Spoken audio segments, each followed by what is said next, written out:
जिल्हाधिकारी साहेब यांच्याकडे एक राज्य एक गणवेश या विषयावर निवेदन दिलं। आम्ही बघितलं आहे यवतमाळ जिल्ह्यात बरेच शाळांमध्ये अशा निकृष्ट दर्जाचे गणवेश देण्यात आलेले आहे। हा एक मुलीचा ड्रेस आहे शाळेचा, या ड्रेसचा शर्ट आणि बाकीचा भाग हा एकत्र शिवून दिलेला आहे। म्हणजे अशा पद्धतीनं भ्रष्टाचार चाललेला आहे। एक छोट्याशा कपड्यासाठी विद्यार्थ्याच्या जर अशा पद्धतीनं भ्रष्टाचार करण्यात येत असेल तर ही गंभीर बाब आहे। आता मुलाचा पॅन्ट आहे, हा पॅन्टचा अर्धा कपडा वेगळा आहे आणि अर्धा कपडा वेगळा आहे।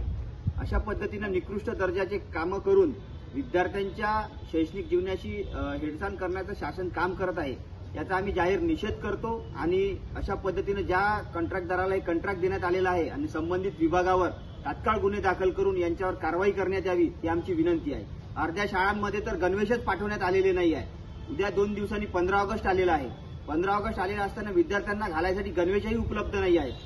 अशा पद्धतीनं विद्यार्थ्यांसोबत हेळसांड केल्या जात आहे। तरी तात्काळ अशा संबंधित विभागावर गुन्हे दाखल करण्यात यावे आणि तात्काळ कारवाई करण्यात यावी ही आमची महाराष्ट्र नवनिर्माण विद्यार्थी सेनेच्या वतीने मागणी आहे।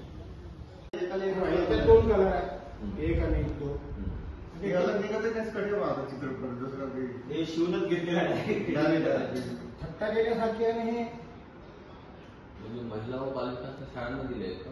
हो, आता 15 ऑगस्टच्या पहिले द्यायचे होते ना, ते आता जागाला आता युरियावर शिवून कशी देऊन राहिले ते। मी यामध्ये 2 कापड घेऊन अर्धा पॅन्ट मला वाटतं फुल पॅन्ट होता, हाफ चड्डी देऊन द्यायची।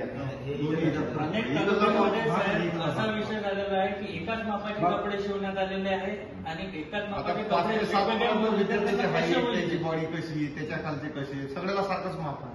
त्यांचं मोजमाप स्पॉटच नाही ना, आणि 2 दिवस शिल्लक राहिले स्वातंत्र्य दिनाला कसे शिवलेले आहे डायरेक्ट शिलाई घालाचं कसं मग काय कसं काही समजतच नाही। सब ज्ञान आहे साहेब, तुम्ही काढायचं नाही। त्यांना भेटले का त्या महिला बालिका त्यांच्याकडे जाऊन सांगतोय हा, आणि शिलाई मारला नाही व्यवस्थित भरून ते घालण्यासारखं नाही, शिलाई नाही म्हणूनच बोलून ते सगळं वेगवेगळे चित्र म्हणजे ते उरलेलं कापड लावलेलं प्रत्येकाला।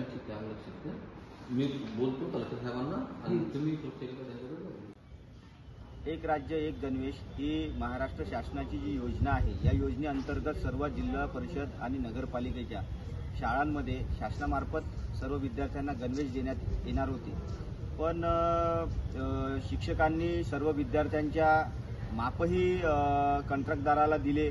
पंचायत समिती जिल्हा परिषद मार्फत हे गणवेश देण्यात येणार होते, पण आज 15 ऑगस्टला 2 दिवस बाकी असतानाही शाळेतल्या विद्यार्थ्यांना गणवेश मिळालेले नाही आहे। आणि जिथे मिळालेले आहेत तिथे कोणाला मोठे कोणाला छोटे अशा पद्धतीचे गणवेश मिळालेले आहेत।